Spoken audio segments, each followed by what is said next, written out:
की जमीन है। पुनर्वास के मतलब समझते हो? आपको बताता हूँ, बड़ा शांति से समझो, क्योंकि जब तक आपको जानकारी नहीं होगी, अपनी ताकत का एहसास नहीं होगा, ज्ञान नहीं होगा, आप लड़ाई नहीं लड़ सकते। जब देश का विभाजन हुआ, ये पुनर्वास शब्द कहां से आया? देश का जब विभाजन हुआ, हिंदुस्तान पाकिस्तान अलग हुए, तो वहां से तो लोग वहां नहीं रहना चाहते थे, वो यहाँ हिंदुस्तान में आए। हरियाणा में नहीं था उस समय, पंजाब राज्य था। फरीदाबाद से लेकर पलवल, मेवात, रेवाड़ी, गुड़गांव तक लोगों ने फरीदाबाद दिखाने के लिए जब बाहर से लोगों को सरकार ने एक नीति बनाई। क्या नीति बनाई? कि इतने लोग आए। सर, आज महापंचायत का आयोजन नेहरू कॉलोनी के पक्ष में किया जा रहा है, क्या इसका कंक्लूजन निकला? नहीं, अभी महापंचायत नहीं है, अभी नेहरू कॉलोनी संघर्ष समिति बन रही है। और उनकी तरफ से एक आह्वान कल हुआ था कि किस तरह से धोखे से सरकार ने रात के 2 बजे पहले मंदिर तोड़ा, फिर मस्जिद तोड़ा। उसके बाद लोगों को कहा कि यहाँ से एलिवेटेड रोड और मेट्रो निकलेगी और हम 40 फुट जगह लेना चाहते हैं। वो तोड़ने के बाद अब कॉलोनी के अंदर घुसने का प्रयास किया। अब जो रोड 17 नंबर चुंगी जाती है उसकी मार्किंग शुरू कर दी। वहाँ से कोई ना मेट्रो आ सकती है और ना वहाँ कोई एलिवेटेड पुल है।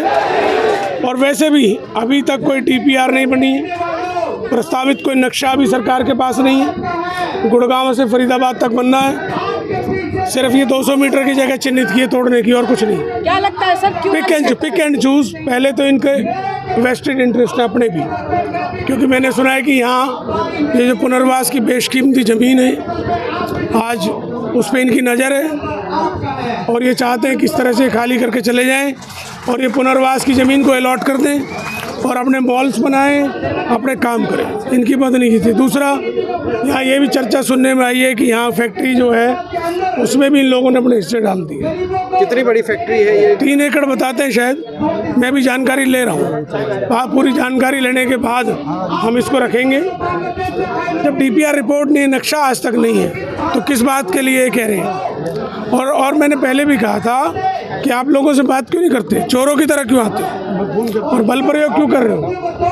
जब हम कह रहे हैं, पूरे लोग कह रहे हैं कि डेवलपमेंट के लिए जो रूट तय होगा उसमें कॉलोनी सहयोग करेगी और सरकार की नीति है उनको पुनर्वास की जगह दी जाए, तो लोग तैयार हो जाएंगे। ऐसे नहीं, ऐसे एक भी ईंट नहीं हिलने देंगे। अभी समिति बनेगी, उसके बाद रोज़ धरना होगा शांतिपूर्वक परमिशन लेके। अगले संडे तक मांग पत्र सरकार को सौंप दिया जाएगा और अगर उन्होंने नहीं माना तो उसके बाद एक बड़ी महापंचायत अनंतपुर की तर्ज पे की जाएगी, जिसमें पूरे देश के सभी सामाजिक संगठन, क्योंकि यहाँ मंदिर मस्जिद भी तोड़ रहे हैं, यहाँ लोगों के मकान भी तोड़ रहे हैं, स्लम के जितने भी संगठन हैं हमारे, वो सारे किसान नेता जो हैं, सब लोग, पॉलिटिकल पार्टीज़ के लोग और हमारी पार्टी जो कांग्रेस की है, उसमें हमारे तमाम बड़े नेता, चाहे हमारे प्रदेश अध्यक्ष नरेंद्र जी हों, दीपेंद्र जी हों, रणदीप जी हों, शैलजा जी हों, ब्रजेंद्र जी हों और तमाम हमारे बड़े नेता, सबसे बात हो चुकी। सभी लोग MP MLA से आएंगे। क्यों? क्योंकि एक लड़ाई ये केवल ये नेहरू कॉलोनी की नहीं है। आज इस कॉलोनी को तोड़ेंगे, फिर ये कल्याणपुरी को तोड़ेंगे, उसके बाद आदर्श कॉलोनी को तोड़ेंगे, फिर ये राहुल कॉलोनी तोड़ेंगे, फिर तमाम कॉलोनी। इनका टारगेट ये है कि जो आज ज़मीनों की कीमत बढ़ गई। जब ये मज़दूर आके बसे थे तब शहर को मज़दूरों की ज़रूरत थी, फैक्ट्रियों को मज़दूरों की ज़रूरत थी। आज इनके पेट भर गए इन नेताओं के, तो अब कह रहे हैं हमें मज़दूरों की ज़रूरत नहीं है, अब हमें ज़मीनों की ज़रूरत है। सर, बार-बार ये ज़मीन के कीड़े हैं, ये इन लोगों के घर को उजाड़ के ये इस डेवलपमेंट को करना चाहते हैं। डेवलपमेंट भी नहीं करना चाहते। डेवलपमेंट करें तो आज फरीदाबाद की स्थिति क्या है? जगह जगह कचड़ा है, रोड टूटी पड़ी है। जहाँ इन्होंने तोड़ा है इसी रोड पे चले जाओ। ये रोड जो ये जा रहा है प्याली चौक से SCM नगर तक, ये मेरे पिता चौधरी महेंद्र प्रताप जी जब मिनिस्टर थे, हुड्डा साहब CM थे, अवतार जी जब मैं MP थे, ये तब हमने इसको उद्घाटन कराया। आधा किलोमीटर दूर चले जाइए, बुद्ध कॉलोनी पार्क है, बुद्ध पार्क, वहाँ पूरे शहर का कचरा डालते हैं। बारिशों में 2-2 फुट पानी खड़ा होता है। कोई डेवलपमेंट नहीं करते, केवल लोगों को गुमराह करते हैं, बांटने का काम करते हैं। इन्होंने कहा इस नेहरू कॉलोनी में मस्जिद को तोड़ के ही मुसलमान रहते हैं। भाई मुसलमान को भी रहने का क्या, हिंदू को भी है, सिख को भी, ईसाई का। और हकीकत ये है कि ये 90% यहाँ हिंदू रहता है। मतलब आप देखिए, ये किसी के सगे नहीं है भाई, ये लड़ाएंगे मुसलमान हिंदू को, सगे हिंदू के भी नहीं। सर नोटिस, किसके नोटिस पर ये कार्रवाई आदेश पर की जा रही है? उसका आदेश सार्वजनिक करने की मांग लगातार। ना आदेश सार्वजनिक कर रहे हैं, नोटिस नहीं दिखा रहे, और तो और DPR रिपोर्ट नक्शा ना मीडिया को दिया। अब जो तरह तरह की चर्चाएं, जब इस तरह का गंद पड़ना शुरू होता है तो लोगों ने, आज कई लोगों ने मुझसे कहा कि भाई यहाँ जो MLAs हैं, MP हैं, इनके साथ अधिकारियों ने भी ज़मीन ली है। मैंने कहा भाई देखिए, शायद मुख्यमंत्री के संज्ञान में ये बातें नहीं रही, क्योंकि अनंतपुर वाले मैटर में भी चीफ मिनिस्टर को गुमराह किया गया था। जब हमने संघर्ष किया पंचायत की, तो चीफ मिनिस्टर के संज्ञान में बातें आई और उन्होंने तुरंत EC को रिकमेंडेशन भेज दी, और आज भी EC उसकी जांच कर रही है। जितने मकान हैं उन्होंने तय किया है कि अनंतपुर शिव द्वार नहीं टूटेंगे। तो मुझे यहाँ भी लगता है कि कोई ना कोई मिसगाइड इन लोगों ने मिलकर चीफ मिनिस्टर को भी किया है। और ये तो ऐसे लोग ने तो मुख्यमंत्री प्राइम मिनिस्टर मोदी जब आए थे उनको गुमराह कर दिया था। मेट्रो का उद्घाटन करने आए थे और उनको गुमराह कर दिया था। मोदी जी ने अपने भाषण में कह दिया था कि हमने बनाई है। वो केवल उद्घाटन करने आए थे, कांग्रेस के टाइम में तो बन गई थी, वो बल्लभगढ़ तक जो जानी थी उसका उद्घाटन करने आए थे केवल। तो मैंने कहने का तात्पर्य है, ये जो प्राइम मिनिस्टर को गुमराह कर सकते हैं तो CM को भी कर सकते हैं। चीफ मिनिस्टर को खुद संज्ञान लेना चाहिए। देखिए पार्टीज अपनी जगह हैं, हम पॉलिटिकल पार्टीज हैं, विपक्ष पार्टी हमारी विचारधारा की लड़ाई है। हम जहाँ सहमत नहीं हैं हम विरोध करेंगे, लेकिन यहाँ सवाल गरीबों के मकान का है और मुख्यमंत्री परिवार का मुखिया होता है। मैं मुख्यमंत्री जी से यही कहना चाहूँगा भाई अभी कि आप इस सारे मैटर को देखिए और किसी गरीब का मकान ना उजड़े, वो कार्य ना होने दीजिए। सर क्या इस मामले में कोर्ट जाने की भी तैयारी है? कोर्ट हम जा रहे हैं और अगले वीक में कोर्ट में तारीख है। सांसद जी आज नेहरू कॉलोनी पहुंचे हैं, क्या माहौल देखते हैं, क्या सरकार की मंशा देखते हैं? देखिए, सरकार की मंशा को लेकर हम बहुत दुखी हैं और किसी भी सरकार का काम होता है कि उसका विकास करें, उस प्रदेश का विकास हो, देश का विकास हो। लेकिन इस फरीदाबाद को पंडित नेहरू जी ने जो बसाया था, आबाद किया था, आज उस फरीदाबाद को जिस तरीके से उजाड़ा जा रहा है, लगा के शूटिंग रेंज से लेकर सूरजकुंड से लेकर, और मैं समझता हूँ इस पूरे क्षेत्र के जो लाखों लाख लोग यहाँ अपना रोजगार रोटी कमाते खाते थे, जिनको हमने कांग्रेस पार्टी ने बसाया था, जिनका विकास किया था, जहाँ के पानी, नल के, सड़कें, मंदिर, मस्जिद बनाए थे, आप उन सबको तबाह करते जा रहे हैं, उनको उजाड़ा जा रहा है।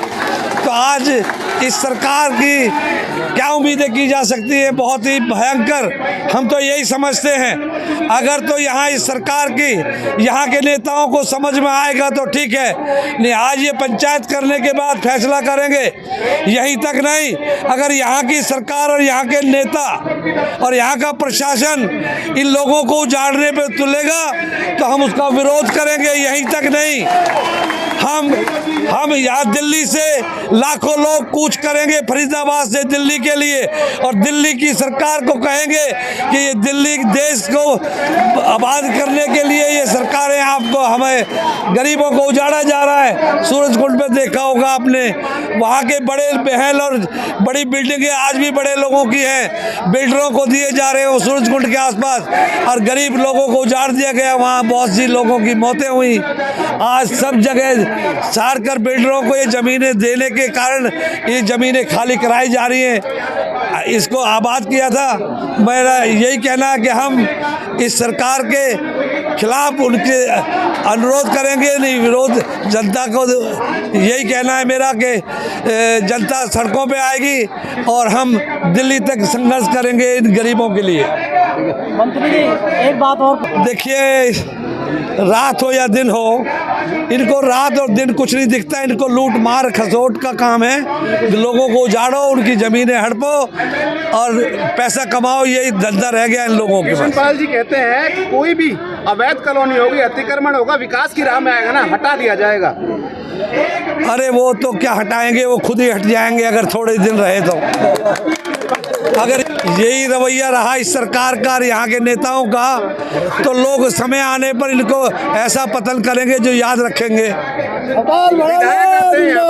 आफ्ताब अहमद, आप यहाँ पर जब आते हैं पहली बार तो एक अधिकारी से तू तड़ाक वाली शब्द होते हैं। जब यही सवाल हमने कृष्णपाल जी से कहा तो कहते हैं कांग्रेस के अल्ले पल्ले कुछ भी नहीं है, सिर्फ बकवास करने आते हैं।